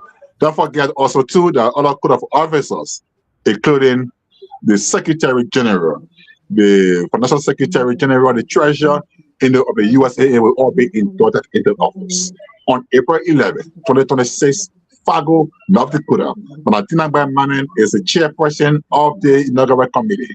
Make sure the donations, the pledges are fulfilled, and you keep paying your contribution for the program. Those who contribute to the summer program, we say too. I'm going to say thank you to our Garters program. Thank you too. And don't forget, it's also June 4 to 7 to the pull-up program. Patrick, you're really pushing your luck with their closing statement. I'm being very patient not to cut you up. You're pushing it, but thank you so much. Thank you, Patrick. Thank you. Don't run now, because all of us got to equally give our closing statement and announcement at the end. But yeah, go ahead. Right. So, taking into consideration that I came almost an hour late. Oh Lord, what is it? And with Patrick, excellent conclusion on today's show. I wouldn't want to, take much time. I know the madam is straight on time, so we just brush through the talking points and just conclude. You gotta pass. Give your conclusion. I would like to say a huge and big congratulations to the government of Liberia for the yellow machines investment. That's a very great investment for Liberia and for Liberians. I mean, for the people that are involved in politics and the politicians will have their ups and downs, their disagreement. But at the end of the day, we all know those machines, whether that's second-hand machine or where they come from China or what the case may be. The government took them in Liberia to develop Liberia through road connectivity. And we're not talking about one machine in one county. The people are saying there are 19 components in each set for each county. That is huge. You know, Liberia will never be developed with the division mindset, because I'm not in power, and so the person that's in power, when they're doing good, I have to say that that good is bad. Then that way, next election, the people will vote for me. That is very ugly and bad for our country. If we see all the other countries around the world carrying on the same so-called democratic process, they have a national plan where all parties across the aisle, they are setting bills that will be passed where both Republican and Democrat will collide and make sure that bill is passed. They're not saying, oh, because I'm Democrat. No. Because when it comes to the interests of the country, they put their differences aside and recognize what is important. Liberia will not get there yet because everybody is for themselves. You know, they believe that politics is interest. So I should always preach against some the government, even when they are doing good. But I recognize that what the government has done is the right thing in the right direction. So I want to congratulate President Boycott and his officials for taking on this step. We now will go further into how these machines will be deployed, how they will provide jobs for the Liberians, and all of that will be discussed later as the program is going on. Congratulations also to the 1,724 students that graduated with their undergrad degrees from the University of Liberia and all the other universities around in Liberia. We say a job well done. Thank you for being persistent to earn your degree. We are sorry that the government cannot employ everybody or cannot find employment for everybody, especially when we all study political science and accountings and all that kind of stuff.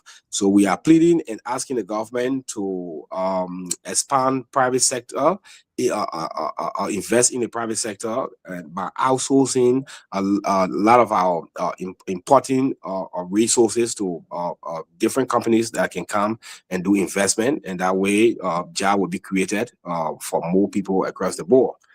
The government also has to do a better job than just destroying people's houses and not finding a solution to that problem. Kick them out of the house and destroy the house, but you don't have no means of them residing anywhere else to begin a new life.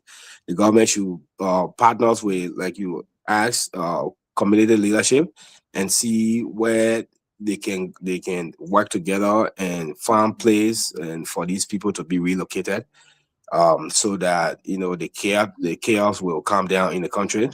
When it comes to the lady that resigned, and then the boss, the police director said her resignation is not accepted.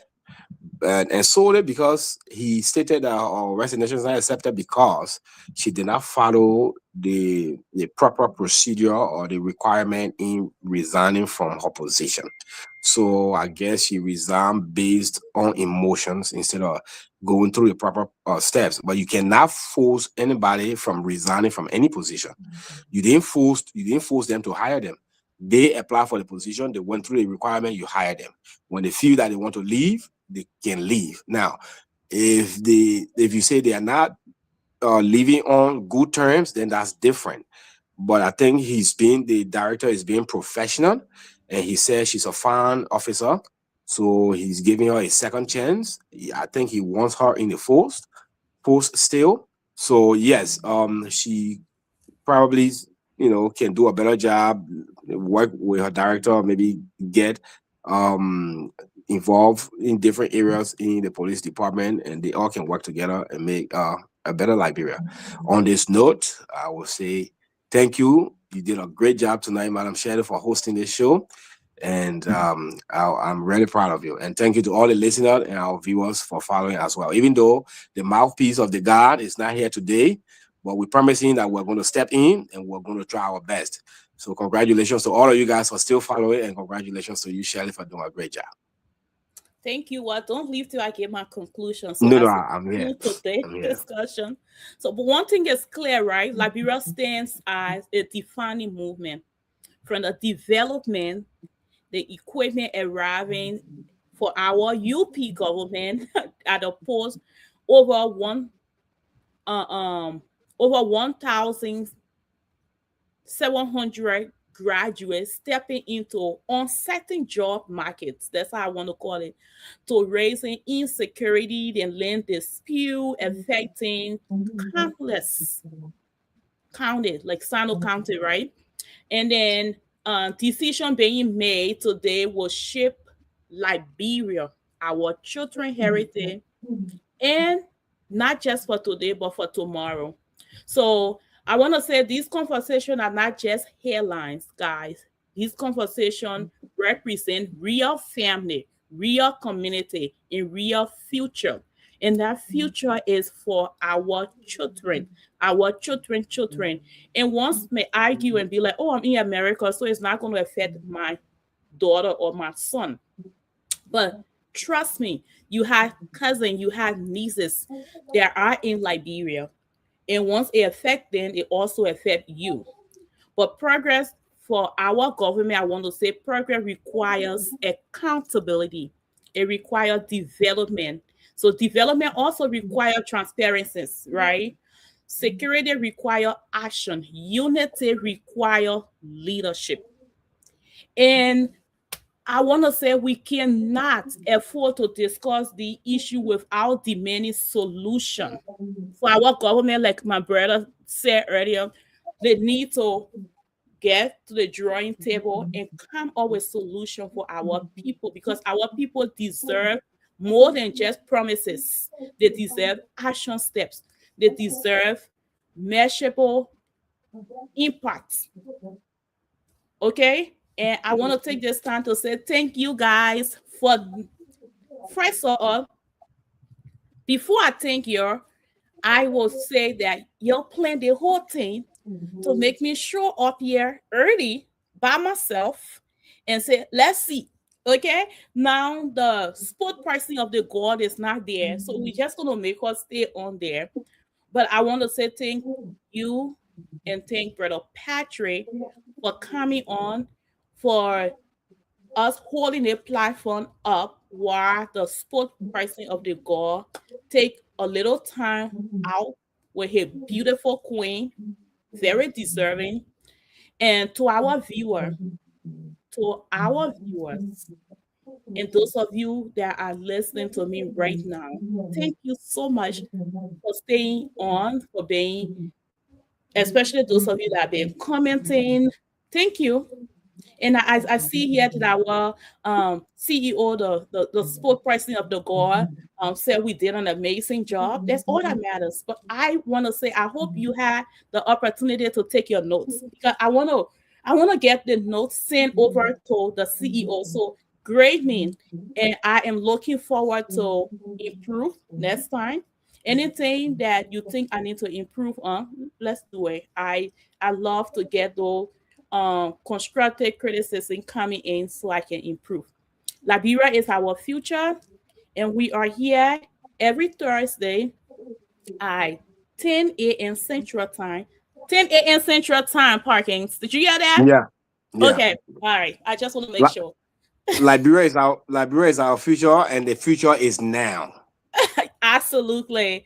Yeah, so the future is now, and we are here to just make sure that we are bringing you the happening in Liberia, and make sure that we can discuss these things and hold our government accountable, and also make it a safe space for us to go back and develop our country, because the government cannot do it by itself. So again, my name is Shirley.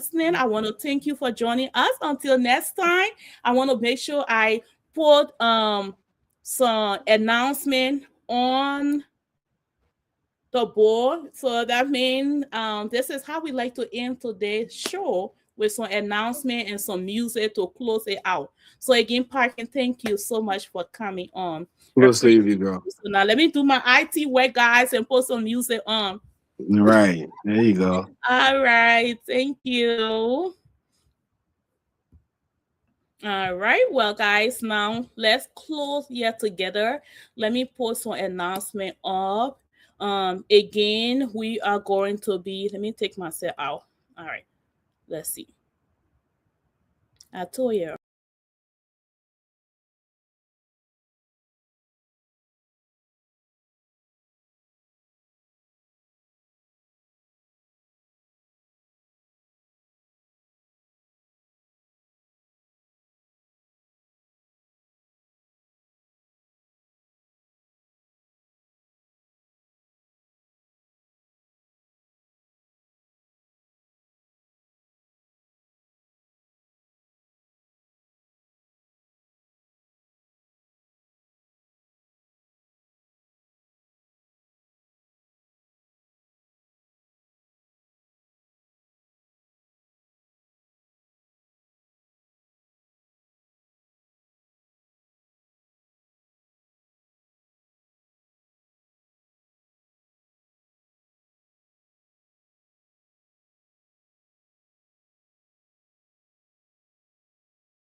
Audio Jungle.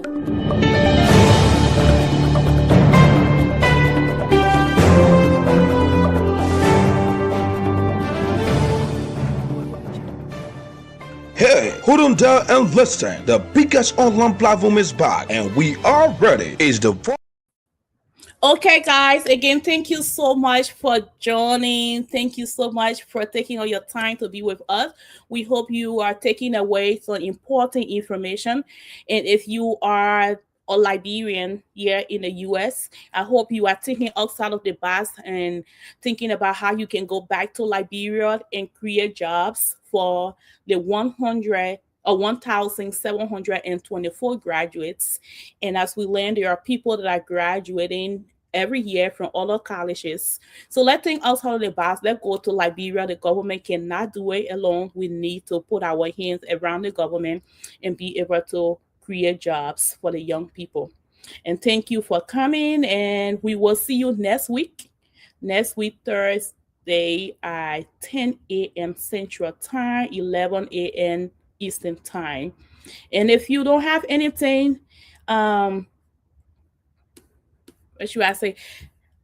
A quick announcement here. I'm going to be on here wearing another cap. So this is my politician cap I'm on right now. But I will be here at 6 p.m. Well, no, not 6 p.m. 7 p.m. Central Time for Safari Testify. So you don't want to miss it. Come, let's talk about the great things that God is doing for us. And through our testimony, we get to inspire, we get to uplift, we get to encourage, we get to motivate, and we get to win souls to Jesus Christ. And please do not tell the sportmen of the gods about this announcement. But you have a blessed day, and I'd like to pull the curtain down here and end this live show. See you next week.